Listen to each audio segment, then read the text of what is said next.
Olá pessoal, bem-vindo a mais um bate-papo aqui no nosso canal, o canal da eletricidade, né? Que está trazendo uma série de vídeos aí sobre energia solar. Este aqui é o terceiro vídeo da série. Se você ainda não viu os outros dois, clique aqui neste link para dar continuidade ao entendimento, tá?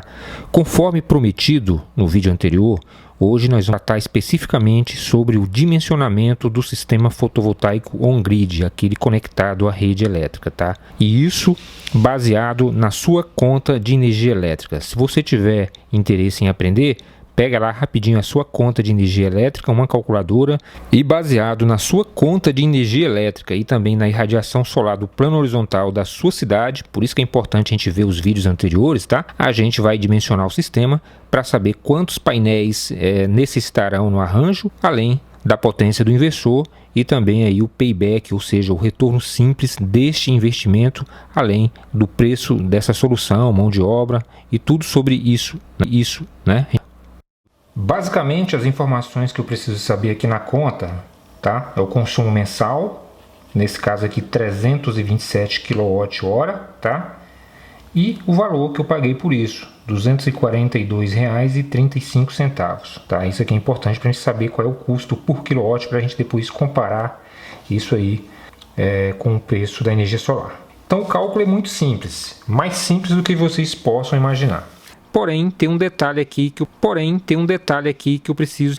A gente não vai fazer o cálculo em cima de 327 kWh mês, porque existe uma coisinha aí chamado custo de disponibilidade. O que é custo de disponibilidade? É algo que as concessionárias, né, de energia elétrica cobram de forma legal, inclusive, em todo o Brasil, uma espécie de franquia que seria a tarifa mínima, né, ou custo mínimo. Para os consumidores do grupo B, monofásicos, são aqueles caras que são atendidos aí com este custo é de 30 kWh mês, ou seja, você paga 30 kWh mês usando ou não usando o sistema elétrico. Isso é o custo de disponibilidade conforme o nome sugere, tá? Se você é uma unidade consumidora bifásica, aquela que é atendida por duas fases e um neutro, aí você paga 50 kWh mês usando ou não usando estes kWh. Se você é uma unidade consumidora trifásica, aquela que é atendida por três fases e um neutro, aí você paga 100 kWh mês usando ou não usando. Então, para a gente fazer um negócio legal, para não ter prejuízo no dimensionamento, a gente deduz, tá, este custo de disponibilidade aqui dos kWh mês efetivos. No nosso caso aqui, da nossa conta, dos 327 kWh mês, nós vamos deduzir aí 30 kWh mês, porque trata-se de um consumidor do grupo B monofásico, tá? Portanto, 327 menos 30 é igual a 297 kWh mês. Próximo passo agora é dividir esses 297 kWh mês pelo período de 30 dias. Então, se eu dividir 297 kWh por 30, eu vou obter aí 9,9 kWh dia. Ou seja, é exatamente isso que eu preciso produzir de energia elétrica para eu zerar a minha conta aí pelo sistema conectado à rede. Só que, para eu produzir esses 9,9 kWh dia, eu preciso recorrer a uma ferramenta, tá? Que é o Cresesb. A gente viu isso no vídeo passado. Se você não viu ainda, clique aqui, tá? Que a gente não vai repetir esse assunto. Então a gente vai lá no Cresesb, ver a tabela, para a gente dimensionar isso no plano horizontal, colocar o painel no chão, sem considerar a sua orientação, sem considerar o seu ângulo de inclinação, e a gente vai dimensionar baseado nesta informação, ou seja, baseado na disponibilidade solar da cidade de Palmas, que é de onde veio essa conta de energia elétrica aqui, tá? Portanto, se você for fazer essa simulação, você vai ter que fazer pela latitude da sua cidade para poder dar certo, tá? Tendo em vista aí que isso varia de local para local, ou seja, a irradiação solar ela varia de localidade para localidade. Alguns lugares a gente vai ver que precisa de menos painéis e outros mais painéis para poder isso aqui dar certo. Ok, pessoal, então já encontrei aqui a latitude da cidade de Palmas, já entrei no CRECESB, né? Já encontrei a radiação solar no plano horizontal, né? O que seria o plano horizontal? Seria colocar essa placa, tá, sem nenhuma orientação, ou seja, não estaria apontada para lugar nenhum, nem para o norte, nem para o sul, estaria no plano horizontal, né, sem nenhuma inclinação e sem nenhuma orientação, que é a pior situação possível. A gente precisa dimensionar isso aqui pela pior situação possível, tá? No plano horizontal eu tenho justamente aí 5,03 kWh por metro quadrado por dia. Agosto é a melhor situação com 5,83 kWh por metro quadrado por dia e a média, tá? A média anual é de 5,03 kWh por metro quadrado por dia. E é justamente... Então a gente pegou, dividiu 297 por 30, obtivemos 9,9 kWh por dia. Então, se eu dividir esses 9,9 por 5,03, eu vou obter exatamente 1.968 watt pico.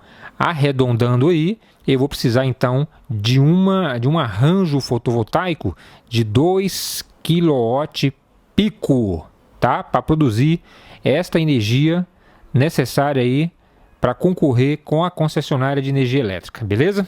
Ok, pessoal, agora que nós já sabemos qual é a potência, tá, do nosso arranjo fotovoltaico, que é de 2 kW pico, né? A gente não vai considerar aqui o rendimento, da Próximo passo agora é pegar o datasheet, que é a folha de dados aí de um fabricante de painel solar, para a gente escolher a nossa melhor placa aí em função aí do seu desempenho. Eu vou escolher aqui uma placa de 240 watt pico.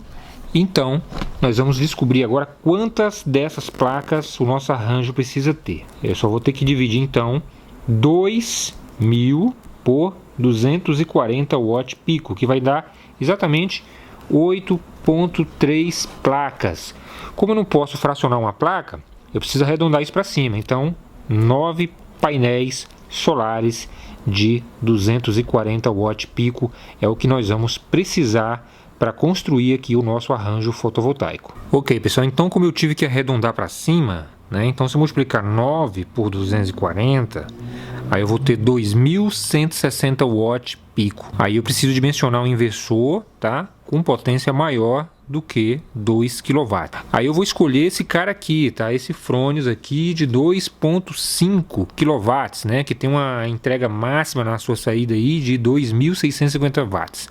Esse inversor da Fronius, ele entrega 2.650 watts e a tensão máxima na entrada dele, ou seja, a associação máxima que você pode colocar de corrente contínua na entrada desse inversor é de 440 volts, né? Como nós temos 9 placas de 30 volts, né? Conforme a gente pode olhar no datasheet aqui do fabricante do painel solar, a gente vai ter então um arranjo de 270 volts de corrente contínua, tá?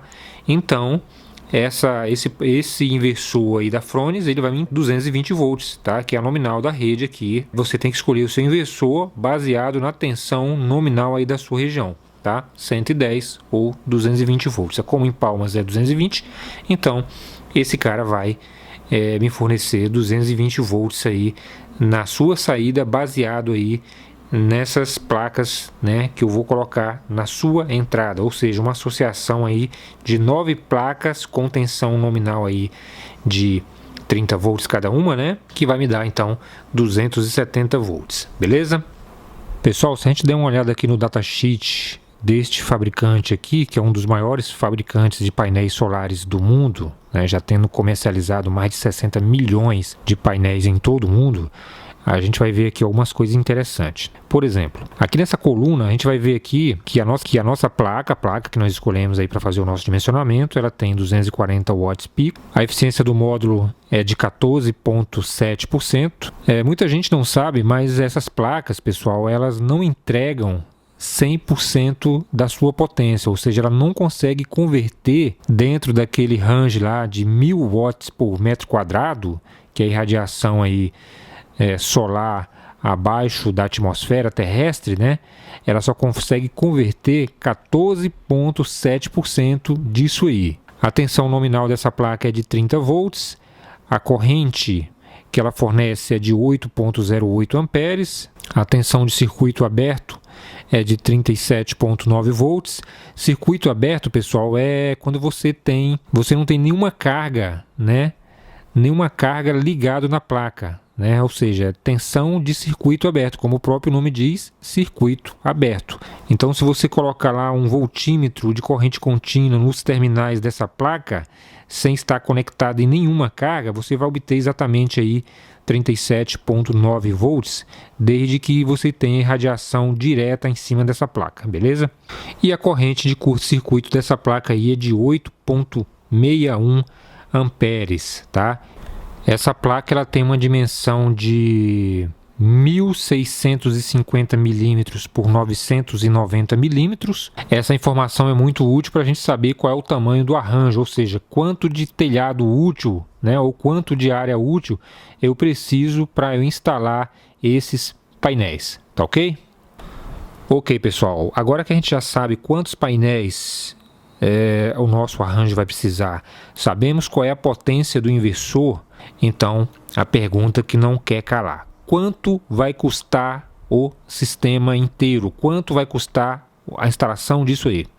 Ok, vamos lá então. Cada painel desse aí custa em média R$1.000, portanto 9 painéis custarão R$9.000. O inversor vai custar aproximadamente R$6.000, tá? Com esse valor você compra aí um excelente inversor, um Fronius, um ABB, tá? Um cara desses aí. Você vai precisar também de estruturas metálicas, né? As estruturas metálicas para fazer a montagem do arranjo em cima do telhado.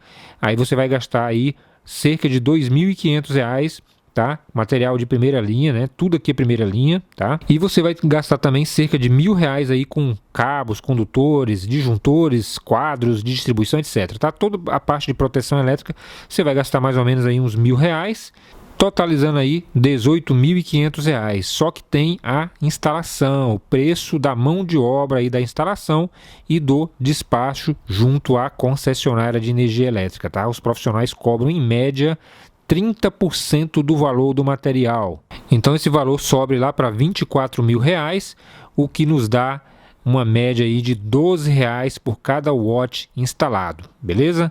Isso confirma exatamente aquela previsão inicial que a gente falou no vídeo número 1 de $3 por watt. Pode fazer as contas aí, tá ok, pessoal? É mais ou menos isso aí que vai custar.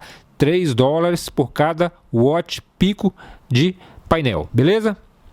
Vamos então à última etapa do cálculo, né, pessoal? Que é o cálculo do payback, ou seja, o retorno do investimento. Agora a gente vai ver se é interessante ou não esse negócio de energia solar on-grid, tá? Primeira coisa que você tem que fazer para descobrir, por exemplo, qual é o custo por quilowatt da sua fatura, da sua concessionária de energia, é o seguinte: divida o valor total da fatura pelos quilowatt-hora mês. Tá? No nosso caso aqui, nós vamos dividir R$ 242,35 por 327, o que nos vai dar aí 74 centavos de real por cada quilowatt-hora. Esse valor ele é importante para você descobrir, por exemplo, quanto é que você está pagando aí pela franquia, ou seja, pela disponibilidade de serviço, né? Que é aquela taxa mínima que eu falei lá. No nosso caso aqui, como é uma unidade consumidora monofásica, a gente paga 30 kWh mês usando ou não usando. Então, se eu multiplicar esses 30 kWh mês pelo valor da tarifa, que é de 74 centavos, a gente vai chegar em um valor de R$ 22,20 que deverá ser subtraído aí do valor total da conta, tá? Então, R$ 242,35 menos R$ 22,20 vai dar R$ 220,15, tá ok? Próximo passo agora é dividir o valor total da solução fotovoltaica, né, que no caso aqui deu R$ 24.000, tá? Por esses R$ 220,15, o que vai dar 109 meses, ou seja, o payback simples do investimento é de 109 meses, tá? O que vai dar cerca de 9 anos, tá? Ou seja, vai dar aproximadamente 9 anos o retorno deste investimento. Lembrando que a vida útil, a vida mediana de uma placa como essas é de 20. Então é isso, pessoal. Hoje a gente fica por aqui. No nosso próximo bate-papo a gente fala sobre o dimensionamento de sistemas isolados, né? Os sistemas off-grids, que são aqueles que usam baterias, tá? Então a gente vai ficando por aqui. Um abraço e até o nosso próximo bate-papo aqui no seu canal da Eletricidade.